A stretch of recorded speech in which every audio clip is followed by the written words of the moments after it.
Всем привет, друзья! Это вы удачно зашли. Сегодня я приготовила булгур на костном бульоне.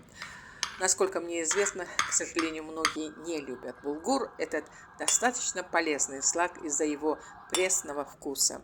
Спешу порадовать вас. Булгур, томленный на мясном, курином, даже на костном бульонах, получается безумно вкусным. Кому интересно, оставайтесь со мной и давайте пройдемся пошагово рецептам безумно вкусного и очень полезного блюда булгура, томленного на костном бульоне, вместе.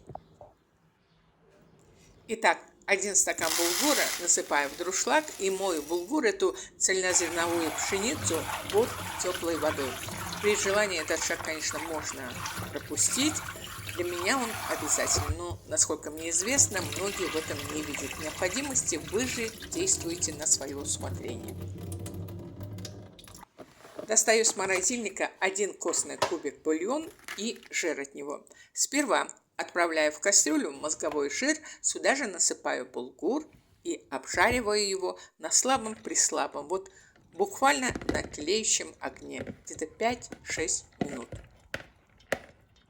Затем отправляю в кастрюлю 1 кубик бульон и сверху заливаю булгур кипятком. В целях экономии время я заливаю булгур кипятком. Можно залить его и холодной водой. Естественно, это не принципиально важно. Главное, чтобы вода покрыла булгур на 1-2 пальца.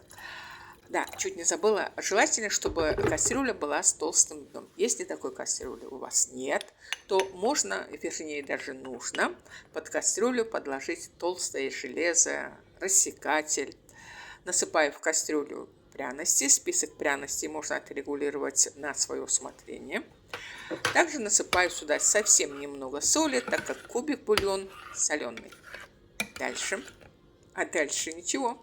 Закрываю крышку кастрюли и 30-40 минут томлю булгур на очень тихом огне. Мое участие здесь больше не нужно.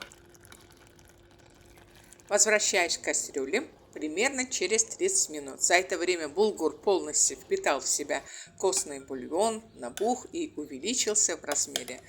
Выключаю плиту. А кастрюлю с булгуром оставляем на плите еще примерно на 10-12 минут. Ну что, друзья, самый доступный набор продуктов, которые имеются в каждом доме, где маломальски любят готовить, плюс минимальное количество потраченного времени перед плитой, и вуаля! Неимоверно вкусный, ароматный, очень полезный, к тому же бюджетный обед или ужин булгур, томленный на костном бульоне, готов. Как вы видите, булгур получился крупинка в крупинку, и при этом он остался достаточно сочным. К булгуру можно подавать котлеты, курицу. Я его сегодня подаю с баклажанной икрой. Обязательно приготовьте такой вкусный и полезный обед. Порадуйте себя и своих близких булгуром, томленным на костном бульоне. Как вы убедились, готовится булгур на костном бульоне достаточно быстро, а на выходе получается не просто вкусное, но и полезное блюдо. А я всем желаю приятного аппетита, хорошего дня, бодрого настроения. Благодарю всех за просмотр, за ваши лайки и отзывы. Я пока прощаюсь с вами, но буду ждать вас у себя в гостях. Ведь я и рада, всегда вам рада.